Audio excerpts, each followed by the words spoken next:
Bien, muy buenas tardes a todo amado oyente del Bombazo de los Viernes, Innovación Teológica, Fermina de la Rosa Contreras y David Frías por aquí, tenemos el director Alberto Díaz y nuestra amada Betania Arias. Un inmenso placer poder volver a estar con ustedes, ya que por motivo de compromiso el viernes pasado no pudimos estar, pero aquí estamos con el mismo propósito de siempre, y es de traer la palabra de Dios, no solo tanto a aquel que ya es creyente, sino a aquellos que también aún no han dado ese paso de fe. Traemos un tema que yo puedo decir que abarca todo, y es deberes y derechos, el cual todos tenemos un deber que cumplir para poder tener un derecho que exigimos. Entonces vamos a debatir este tema tanto a nivel espiritual como también a nivel secular. Llámese matrimonio, llámese trabajo, llámese familia. Sabemos que estamos en un momento difícil atravesando, ¿verdad? Mayormente con la familia y los matrimonios.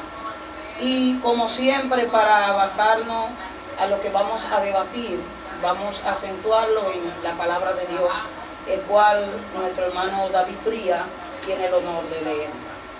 Bien, muy buenas tardes, la paz de Dios sea con cada uno de ustedes.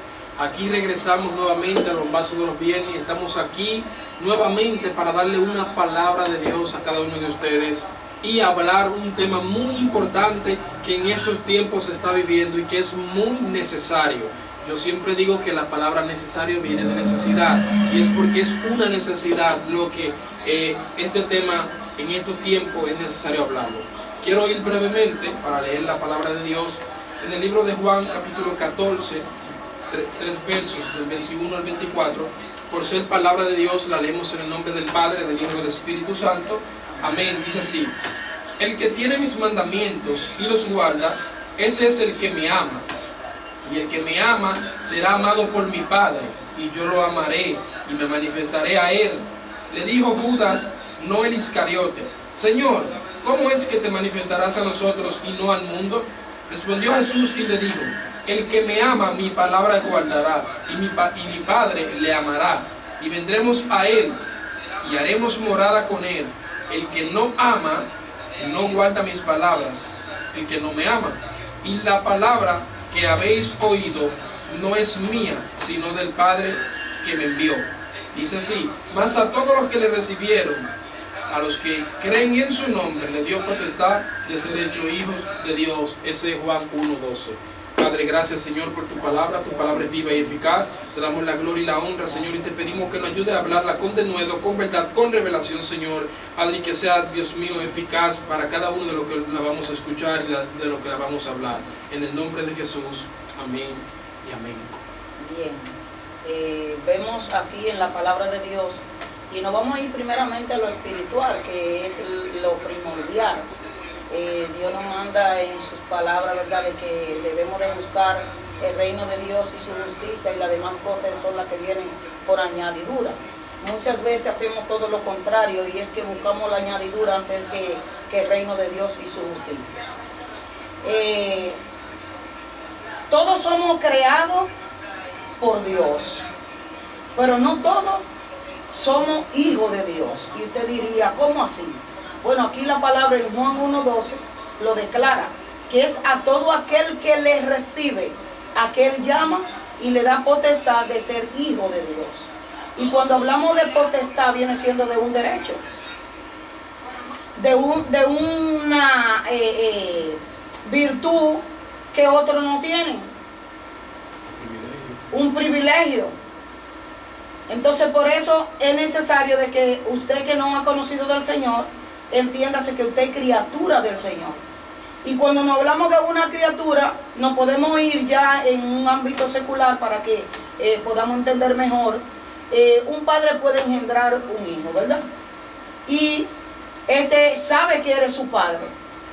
Y quizá el hijo sabe que ese muchacho, que ese es su papá, pero está declarado por otro hombre.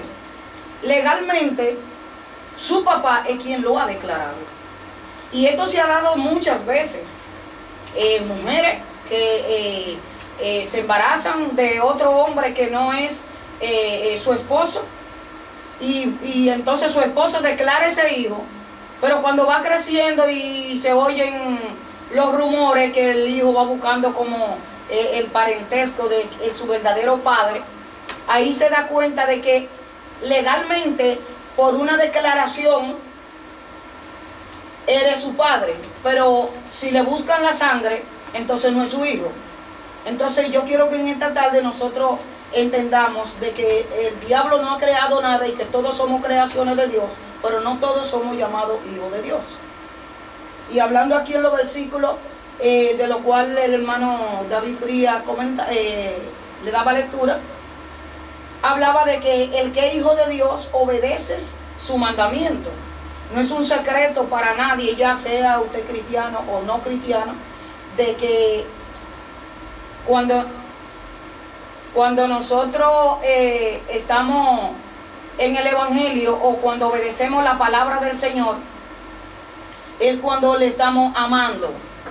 Y no lo digo yo, lo dice su palabra, que aquel que le ama es aquel que le guarda su mandamiento. Entonces nosotros debemos de hacer énfasis y hacernos uno autoanálisis nosotros mismos, ¿qué tanto estamos amando a Dios? Y si como hijo vamos a heredar este derecho y vamos a tener este privilegio como hijo. Entonces es muy necesario que usted como creyente también nos lo apliquemos, porque no todo aquel que dice Señor, Señor entrará a los reinos de los cielos. Y no todo aquel que va a la iglesia es cristiano. No todo aquel que porta una Biblia en las manos es cristiano. Entonces por eso las palabras de Dios son claras y precisas. Ellas son las reglas de medir, las cuales nos conducen a un camino correcto. Entonces nosotros en esta tarde vamos a debatir este tema del deber y el derecho, aclarando aquí el derecho como cristiano y como hijo de Dios, pero también como hijo secular.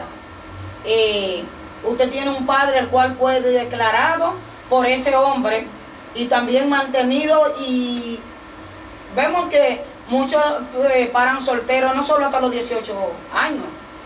Aquel niño que se dedica a estudiar, los padres vienen manteniéndolo por 20 y pico de años, hasta que no mantiene una carrera y se sustenta por sí solo. Entonces tú como hijo de ese padre que te engendró, que te educó, que te mantuvo, ¿cuál es el derecho que usted cree que usted está ejerciendo en su casa, en su vida, para obtener el derecho? Porque vemos que cuando muere un padre que tiene beneficio económico, ahí aparecen hijos que nadie lo sabía.